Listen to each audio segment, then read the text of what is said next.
রাজধানী সহ দেশ জুড়ে স্বাভাবিক হতে শুরু করেছে থানা ও ট্রাফিক কার্যক্রম।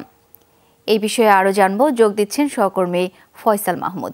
যাচ্ছি তার কাছে। ফয়সাল, আজকে কোথাও কোথাও তীব্র যানজট হচ্ছে, সেই পরিস্থিতি কেমন দেখছেন? সব মিলে কি তথ্য আছে আপনার কাছে, আমরা একটু জানতে চাই। কোয়ালিটি সম্পন্ন আন্তর্জাতিক মানের still bar CSRM, committed for better still. সকাল থেকে যেমনটি থানার কার্যক্রম এবং সড়কের ট্রাফিকের কার্যক্রম আপনাদের দেখিয়েছিলাম, তবে এই মুহূর্তে আমি আছি রাজধানীর বনানী এলাকাতে। এখানকার সড়কের চিত্রটি একটু দেখাতে চাই আপনাদেরকে। আপনারা যেমনটি দেখছেন, আজকে কিন্তু গত কয়েকদিনের অস্থিরতা কাটিয়ে আজ বিভিন্ন অফিস আদালত সব কিছুই কিন্তু এখন পুরো দমে চলছে, যার কারণে মানুষ স্বভাবতই তারা জীবনের প্রয়োজনেই সবাই কিন্তু যাচ্ছেন, জীবিকার তাগিদে সবাই সড়কে বের হয়েছেন। তাই বলা যায় যে আজকে রাস্তায় অন্যান্য দিনের গত কয়েকদিনের তুলনা আজকে কিন্তু প্রচণ্ড চাপ দেখছি আমরা সড়কে। বিভিন্ন কোথাও কোথাও সেটি কিন্তু ছোট যানজটেও কিন্তু আমরা দেখছি যানজটের তৈরি হচ্ছে এবং ট্রাফিক পুলিশ সেটি কিন্তু নিয়ন্ত্রণের চেষ্টা করছেন। আপনি জানেন যে শাওন, আজকে কিন্তু ট্রাফিক পুরোপুরি তারা সড়কে নামলেও এখনও পর্যন্ত তাদেরকে সহযোগিতায় শিক্ষার্থীরাও কিন্তু মাঠে রয়েছে। সেই সাথে আনসার সহ আমরা দেখছি যে সরকারের অন্যান্য সংস্থার এবং বিভিন্ন স্বেচ্ছাসেবী সংগঠনও তাদের সাথে কাজ করছে। ফলে এই গাড়ির চাপের কারণে কিছুটা তাদের বেগ পোহাতে হচ্ছে প্রথম দিনেই। তবে ট্রাফিক কার্যক্রম আমরা দেখছি যে ঢাকার বিভিন্ন গুরুত্বপূর্ণ পয়েন্টগুলোতে তারা আসলে কার্যক্রম শুরু করলেও রাজধানীর এখনও বেশ কিছু জায়গায় আমরা দেখেছি ট্রাফিক সেভাবে নামেনি বা সেই অর্থে তারা কাজ শুরু করতে পারেননি। সেখানে কিন্তু এখনও শিক্ষার্থীরা কাজ করছে। আপনারা দেখছেন এই মুহূর্তে সড়কের চিত্র। আসলে সড়কে কিন্তু আজকে প্রচণ্ড যানবাহনের চাপ রয়েছে, যেহেতু জানেন যে পরিস্থিতি আস্তে আস্তে স্বাভাবিকের দিকে যাচ্ছে। ফলে যানবাহন এবং মানুষের যে ঘর থেকে বের হওয়ার যে জায়গাটি সেটি কিন্তু আরও বাড়ছে, ফলে সড়কেও যানবাহনের চাপ বাড়ছে। শাওন, বলা যায় যে এই পরিস্থিতি আপনারা দেখছেন যে সময় যত বাড়াচ্ছে থানার কার্যক্রম যেমন স্বাভাবিক হচ্ছে, সড়কেরও কার্যক্রম স্বাভাবিক হচ্ছে, মানুষজন প্রয়োজনেও তারা বের হচ্ছেন সড়কে।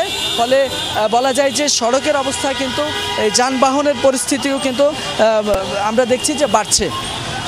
আরেকটি বিষয় শাওন, আমরা যেমনটি বলছিলাম যে আমরা থানাগুলোতেও গিয়েছিলাম, সেখানকার চিত্র আমরা এর আগে দেখিয়েছিলাম। সেখানেও কিন্তু অন্যান্য দিনের মতো স্বাভাবিক দিনের মতো কিন্তু সেখানে রুটিন কার্যক্রম তাদের পরিচালনা করছেন। আমরা দেখেছি অনেকেই এসেছেন থানায় সহযোগিতা নেওয়ার জন্য, তারা জিডি করেছেন, অনেকেই তাদের বিভিন্ন অভিযোগ তারা জানিয়েছেন পুলিশের কাছে।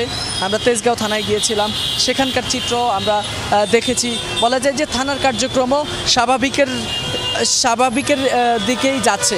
তবে যানজটের যে চিত্রটি দেখছি আমরা, সেটি কিন্তু আসলে রাস্তায় যেমন একদিকে গাড়ির চাপ, সেই ক্ষেত্রে পুলিশও নেমেছে, শিক্ষার্থীরা অনেক জায়গায় আসলে তারা উঠে গেছেন, যার কারণে যে বিশৃঙ্খল অবস্থা আমরা আগে থেকে দেখেছিলাম সেই জায়গাটা কিন্তু আবারও শুরু হয়েছে। পার্কিং নিয়ে একটি বিষয় আছে।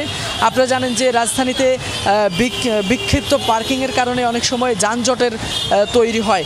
এই পার্কিং ব্যবস্থাপনাটা যদি সরকারের এজেন্ডার মধ্যে আনা যায়, এটিকে যদি কোনো নির্ধারিত জায়গা ছাড়া যদি বাস বা অন্যান্য যে সকল পরিবহন আছে সেগুলো যদি পার্কিং করানো যায়, তাহলে সড়কের শৃঙ্খলার জন্য অনেকটাই সহজ হবে। তবে আমরা দেখছি এখনও কিন্তু অনেক জায়গায় বেশ বিক্ষিপ্তভাবে বিশৃঙ্খলভাবে অনেক জায়গায় রাস্তার উপরেই পার্কিং করে রাখা হয়েছে, যার কারণে কিছু কিছু জায়গায় গাড়ি চলতেই কিন্তু বেগ পেতে হচ্ছে। তবে পুলিশের পক্ষ থেকে বলা হয়েছে, যেহেতু তারা আজকে থেকে পুরোদমে নেমেছে, সড়কে দায়িত্ব নিয়েছে, সেই জায়গাটাই বলা যায় যে আগামী কয়েকদিনের মধ্যে স্বাভাবিক হবেন, সড়কের যে শৃঙ্খলা সেটি তারা আনতে পারবেন, এমনটাই আমাদেরকে জানিয়েছে ট্রাফিক পুলিশের পক্ষ থেকে। তবে তারা বলছেন যেহেতু বেশ কয়েকদিন তারা অনুপস্থিত ছিলেন, সেই জায়গাটায় শিক্ষার্থীরা কাজ করেছিলেন, শিক্ষার্থীদের সহযোগিতা নিয়েই তারা বাকি দিনগুলোতেই তারা সড়কের শৃঙ্খলা আনবেন। এই ক্ষেত্রে তারা শিক্ষার্থীরা যেভাবে সুন্দরভাবে সুশৃঙ্খলভাবে সড়কের শৃঙ্খলা এনেছেন, তাই তাদের সহযোগিতা নিয়ে আগামী দিনগুলোতে তারা কাজ করতে চান। শাওন, ফয়সাল, অনেক ধন্যবাদ আপনাকে।